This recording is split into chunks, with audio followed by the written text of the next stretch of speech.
Hello, কেমন আছেন সবাই? আশা করি খুব ভালো আছেন সবাই। তো আরেকটি ভিডিও নিয়ে চলে আসছি। তো এটা হচ্ছে আমাদের ছাদ বাগানের থেকে তোলা কিছু সবজি বলতে পারেন। এটা হচ্ছে থানকুনি পাতা, তারপরে হচ্ছে ভেন্ডি, একটা বেগুন ধরছিল, লেবু, তারপর হচ্ছে কচু গাছ লাগাইছিল সেই কচু গাছ, তারপরে কচুর থেকে আবার লতি হইছে।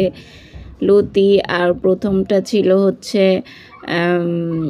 ঘাটকুল। ঘাটকুল অবশ্যই চিনেবেন, আপনারা এটার ভর্তা খায়। তো আজকে সকালবেলা হচ্ছে এখানে সকালে নাস্তার জন্য ঘাটকুল মানে এগুলো সব ভর্তা করবে, আর দুপুরের জন্য এখানে কাবাব ভাজতেছি, তারপরে কচু শাক ঘন্ট করবে, আর রোস্ট করব মাংস। তো ভেজে নিচ্ছি মাংসগুলাকে, আবার আর এক সাইডে সকালে নাস্তার যে ভর্তাগুলা সেগুলো ভেজে নিচ্ছি। আম্মু এক একটা করে বেটে দিচ্ছিল আর আমি ভেজে নিচ্ছি। আর যেহেতু দুটা গ্যাস আমাদের, আর গ্যাস ছিল সকালে, এই জন্য এক পাশে দুপুরের জন্য যেই রান্নাবান্না সেটাও গুছিয়ে রাখতেছিলাম। তো এক চুলায় তো হচ্ছে সকালের নাস্তা, আর অন্য চুলায় হচ্ছে রোস্টটা রান্না করে নিচ্ছি, নিয়ে বসিয়ে দিয়েছি ঝোলের পানি দিয়ে। আর এটা হচ্ছে সকালের নাস্তা, এটা হচ্ছে কচু শাক যে দেখাইলাম ঘন্ট, থানকুনি পাতা, ঘাটকুল, ভেন্ডি ভর্তা, ডাল ছিল, সাদা ভাত ছিল। তো এটা হচ্ছে সকালের নাস্তার। বাসায় আমাদের গেস্ট আসছিল, এই জন্য আর রুটি বানায় নাই, এই জন্য আম্মু ভর্তা ভাত করছে সকালে।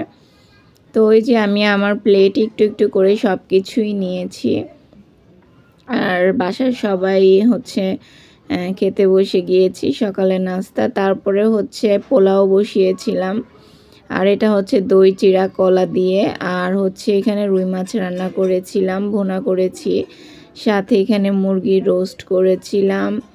আর এত কিছু তো নিতে পারি নাই ভিডিও। তারপরে হচ্ছে ডিম ভুনা করেছিলাম, আর সকালের যে ভর্তা সেটাও একটা প্লেটে তুলে নিয়েছি, কাবাব ভাজি করেছিলাম, আর যে একটা বেগুনটাও ভাজি করেছি, সাদা ভাত, পোলাও। এই তো সবাই হচ্ছে আমরা একসাথে দুপুরে খেতে বসে গিয়েছি। আর প্রত্যেকটা খাবারই ভালো হয়েছিল। আর পোলাওটা তো খুবই সুন্দর, ঝরঝরে একদম লো অয়েল দিয়ে রান্না করেছিলাম, আর হচ্ছে খুবই ভালো হয়েছিল, একদম ঝরঝরে পোলাও। তো হচ্ছে কাঁচামরিচও ছিল, এটা আমাদের গাছের একদম কাঁচামরিচ, আর অনেক বেশি ঝাল এই কাঁচামরিচে। তো রোস্ট ট্রাই করতেছি, ডিম দিয়ে খেয়েছি, মজা হয়েছে। রোস্টটাও ট্রাই করতেছি, এটাও অনেক মজা হয়েছে। আর হচ্ছে কি আলহামদুলিল্লাহ সব খাবারগুলোই খুব মজা হয়েছে।